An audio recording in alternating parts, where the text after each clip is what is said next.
आज इस वीडियो में मैं आपको बताऊंगा फॉर्म्स ऑफ वर्ब के बारे में। यदि आप प्रतियोगी परीक्षाओं की तैयारी कर रहे हैं और इंग्लिश सब्जेक्ट की तैयारी कर रहे हैं तो आपको बेसिक फॉर्म्स ऑफ वर्ब तो पता ही होना चाहिए। मैं Anurag Pandey, director, founder and faculty of Lakshya coaching classes. तो पहली हम वर्ब देखते हैं गो। गो के तीनों फॉर्म क्या होती है? गो का अर्थ होता है जाना और गो की तीनों फॉर्म होती हैं गो, वेंट और गॉन। चलिए नेक्स्ट हम देखते हैं। अगला है सिंग। सिंग का अर्थ होता है गाना। सिंग की तीनों फॉर्म आपको पता होना चाहिए, सिंग, सैंग और संग। नेक्स्ट हम देखते हैं, नेक्स्ट जो वर्ड है वो है राइट। और राइट का अर्थ आप जानते हैं, राइट का अर्थ होता है लिखना और राइट का तीनों फॉर्म आपको याद होना चाहिए, राइट, रोट और रिटन। आप इसे नोट डाउन भी कर सकते हैं। नेक्स्ट हम देखते हैं ड्रिंक। ड्रिंक का अर्थ है पीना। इमेज को देखकर आप अंदाजा लगा सकते हैं इसकी मीनिंग क्या होगी। तो ड्रिंक का अर्थ है पीना। इसके जो तीनों फॉर्म होते हैं वो होते हैं ड्रिंक, ड्रैंक, ड्रंक। आप इसे नोट डाउन भी कर सकते हैं यहाँ से।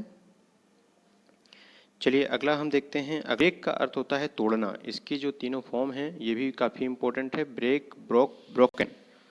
देखिए आप यहाँ से तीनों फॉर्म, ब्रेक, ब्रोक, ब्रोकन। अगला अर्थ होता है कम। कम का अर्थ होता है आना। इसे हम तीनों फॉर्म हमें याद होना चाहिए कम का। तो इसका होता है कम, केम और कम। तो तीनों फॉर्म आप यहाँ से देखें, कम, केम और कम। अगला जो है वर्ब है वो है ड्राइव और ड्राइव का अर्थ होता है चलाना और तीनों जो फॉर्म होती है वो होती है drive, drove, driven. Drive, drove और ड्रिवेन। नेक्स्ट जो इम्पोर्टेंट वर्ब है वो है आपकी ईट। ईट का अर्थ होता है खाना और इसकी भी तीनों फॉर्म्स आपको पता होना चाहिए, ईट, एट, ईटन।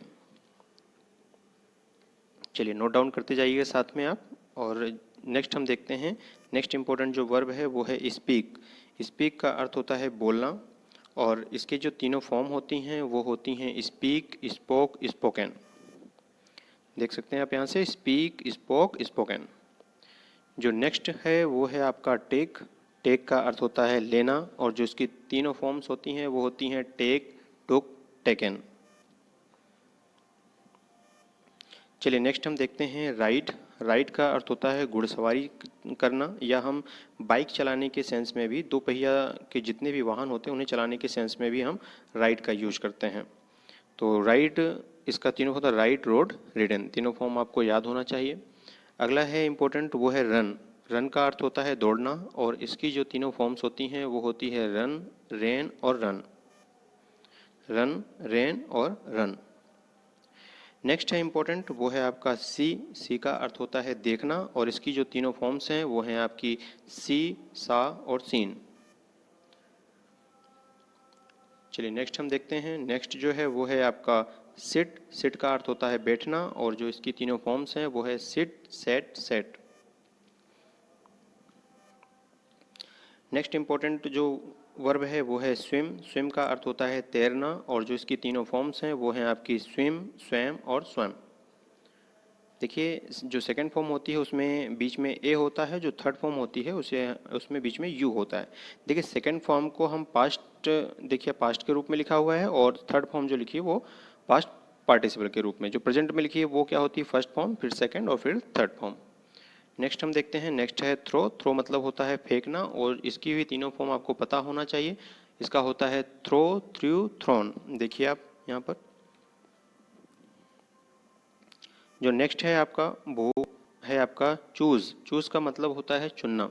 इस पिक्चर्स को देखकर आप इमेजिन कर सकते हैं कि इस वर्ब की मीनिंग क्या होगी। तो चूज़ मतलब होता है चुनना। इसकी तीनों फॉर्म होती हैं चूज़, चोज, चोजन। देखिए एक पंक्ति आपको याद रखनी है कि कई जीत बाकी है, कई हार बाकी है, अभी तो जिंदगी का सार बाकी है, यहाँ से चले हैं नई मंजिल के लिए, ये एक पन्ना था, अभी तो किताब बाकी है।